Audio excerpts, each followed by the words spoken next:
महाराष्ट्र के पूर्व मुख्यमंत्री और प्रतिपक्ष नेता देवेंद्र फडणवीस का एक बयान सामने आया है। कहा, महाराष्ट्र विधानसभा अध्यक्ष पद के चुनाव को लेकर घबराई है उद्धव सरकार। महाराष्ट्र के पूर्व मुख्यमंत्री और विधानसभा में नेता प्रतिपक्ष देवेंद्र फडणवीस ने बुधवार को पार्टी कार्यालय में प्रेस कॉन्फ्रेंस बुलाकर राज्य में चल रही सीएम उद्धव ठाकरे के नेतृत्व में महाविकास आघाड़ी सरकार पर निशाना साधा। इसके साथ ही महाराष्ट्र में विधानसभा अध्यक्ष पद को लेकर होने वाले चुनाव पर भी अपनी बात रखी। पत्रकारों को संबोधित करते हुए फडणवीस ने कहा, महाराष्ट्र की ये परंपरा रही है कि विधानसभा में अध्यक्ष एक मत से चुनकर आते हैं, लेकिन बहुत कुछ सरकार के बर्ताव पर भी निर्भर करता है। विरोधी दल के नेताओं से सरकार का संवाद कैसा है, ये भी निर्भर करता है। विधानसभा में विपक्ष के नेताओं के अधिकार का हनन उद्धव सरकार करती है। फडणवीस ने कहा कि विधानसभा स्पीकर पद के चुनाव में विपक्ष अपना उम्मीदवार उतारेगा या नहीं, इस पर भी वह साथी दलों के साथ बैठकर चर्चा करेंगे। फडणवीस का मानना है कि उद्धव सरकार इस चुनाव को लेकर घबराई है। वहीं आपको बता दें कि महाराष्ट्र में विधानसभा स्पीकर का पद कांग्रेस पार्टी के नेता नाना पटोले के इस्तीफे के बाद से रिक्त हुआ है। नाना पटोले को कांग्रेस पार्टी ने प्रदेश अध्यक्ष बनाया है। उनके इस्तीफे के बाद से ही इस बात की चर्चा तेज हो गई थी कि महाविकास आघाड़ी की सरकार में स्पीकर का पद किस खेमे में जाएगा।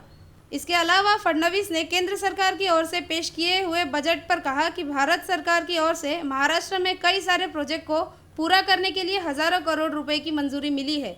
राज्य सरकार को इस धनराशि का सही तरीके से इस्तेमाल करना चाहिए।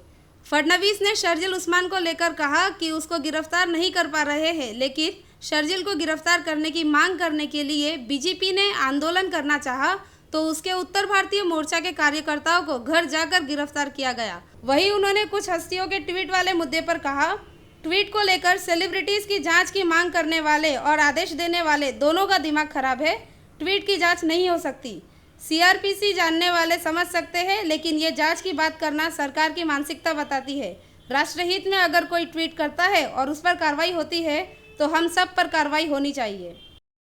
देखिए, पहली बात तो यह है कि महाराष्ट्र में प्रायः ये परंपरा रही है कि हम लोगों ने विधानसभा का जो अध्यक्ष पद है वो हम लोग एक मत से करते हैं, उस पर प्रायः चुनाव नहीं होता।